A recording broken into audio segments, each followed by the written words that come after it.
बिकाऊ रहनुमा और बेईमान क़यादत। देश में जिस तरह के हालात बन रहे हैं वो एक दिन में नहीं हुआ है। उसके पीछे मुखालिफ की लगातार मेहनत और हमारे क़यादत की ज़मीर फ़रोशी का एक लंबा, अभी तक न रुकने वाला सिलसिला है। ये बात अब किसी से नहीं छुपी है। एक तरफ वो सियासी बिकाऊ रहनुमा रहे हैं जिन्होंने सिर्फ अपने ओहदे बचाने के लिए कौम की बात को उठाना या उसके हक़ के लिए लड़ना अपना नुकसान जाना।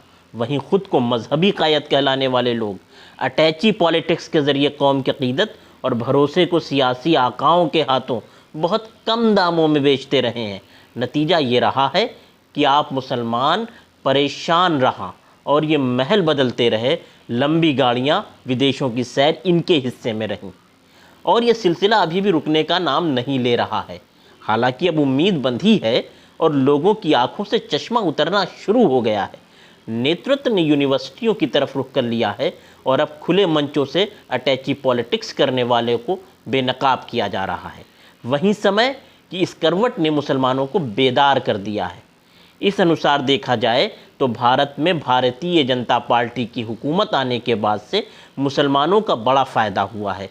हालांकि मेरी इस बात से आपको हैरत होगी, लेकिन यह कड़वा सच है। अगर देश में पहले की ही भांति कथित सेकुलर दलों की सरकारें होती तो हम इस गड़बड़ झाले को समझ नहीं पाते और उस समय इस तरह की आवामी सतह पर बात शायद नहीं सुनी जाती और लोग लगातार सबूत मांगते। हालांकि सबूतों की कोई कमी नहीं है, वक्त आने पर दिए भी जाएंगे। 2014 के बाद से धीरे धीरे जब गलतफहमियों के बादल छटे तो नकाब खुद ब खुद उतरते चले गए और गांवों तक फैले इस जाल को लोगों ने नंगी आंखों से देखा। मुझे ये बात कहने में कोई संकोच नहीं कि लगभग सभी फ़िरक़ों के अलंबरदारों की हकीकत बाहर आने लगी और यहाँ तक कि मुखर विरोध भी शुरू हुआ। ऐसे लोगों को लोगों ने नकारना शुरू कर दिया और ज़कात फाउंडेशन जैसी संस्थाओं की सराहना होने लगी जो ज़मीन पर तरक्की के मॉडल को उतारने में कामयाब हुई। हालांकि अब इन बातों पर चर्चा कर समय बर्बाद करना है क्योंकि लोग जागरूक हो चुके हैं और बिना ज़रूरत खुलासों में कोई फ़ायदा नहीं। अब समय की मांग ईमानदार क़यादत है। उम्मत को एकजुट होकर भारत के पंथ निरपेक्ष ढांचे को मजबूत करना होगा और किसी भी हाल में सिंबल की मोहब्बत को छोड़ना होगा। यानी मुसलमानों को दलगत राजनीति के जाल से भी बाहर आना होगा और ईमानदार सेकुलर विकल्प के लिए नई रणनीति पर काम करना होगा। यहाँ एक बात का ख़ास ख्याल रखा जाना चाहिए कि किसी भी धर्म की या जाति आधारित पार्टी को प्रोत्साहन हमारे लिए खुदकुशी करने जैसा होगा और हम ऐसा करके सिर्फ अपने विपक्षी को और ताकत देंगे, क्योंकि लोकतंत्र में सरों का महत्व है और 80 बनाम 20 की जंग के लिए आपको प्रोत्साहित करने वाले आपके दुश्मन हैं, बल्कि यही बिकाऊ रहनुमा और बेईमान क़यादत के झंडा बरदार हैं। अब सवाल है कि हम ऐसे में क्या कर सकते हैं। इस सवाल को ही हमें सर से सर जोड़कर पहले समझना है, फिर हल करना है।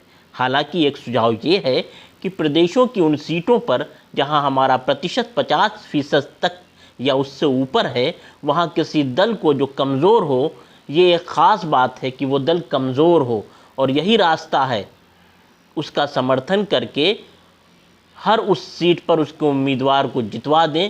पहले तो ऐसा करने में एक फ़ायदा ये होगा कि उस दल में ईमानदार लोगों को टिकट दिलवाने में कोई परेशानी नहीं होगी। दूसरी बात ये कि उसका नेतृत्व सेकुलर बना रहेगा। ऐसा प्रयोग बिहार में करने पर मुसलमानों के हाथ अवसर आ सकता है। फिर इसे अन्य प्रदेशों में दोहराया जा सकता है, क्योंकि बिहार में कम से कम 50 सीटों पर इस प्रयोग के सफल होने की प्रबल संभावना है। अगर ऐसा होता है तो ये अभी कमज़ोर दिखने वाला दल सत्ता की चाबी अपने हाथ में लेगा और इसके बिना हुकूमत बनना मुश्किल हो जाएगा।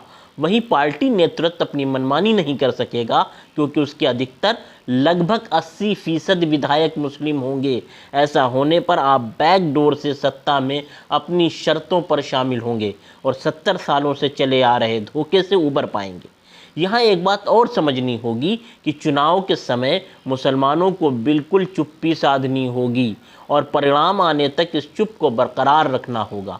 वहीं इन बिकाऊ मंडली की कोई आवाज़ नहीं सुननी होगी। अगर कोई अटैची पॉलिटिक्स करने वाले आते हैं तो उनसे साफ कहना होगा कि आप खुद चुनाव में उतरिए, आपको वोट देंगे, वरना खामोशी बेहतर है। वहीं राजनीतिक दलों की गाड़ियों में नज़र आने वाली टोपियों की ख़ास तौर से पहचान लीजिए।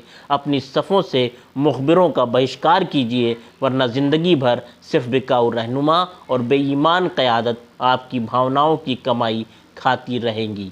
याद रखिएगा, हालांकि अभी ये सिलसिला जारी है।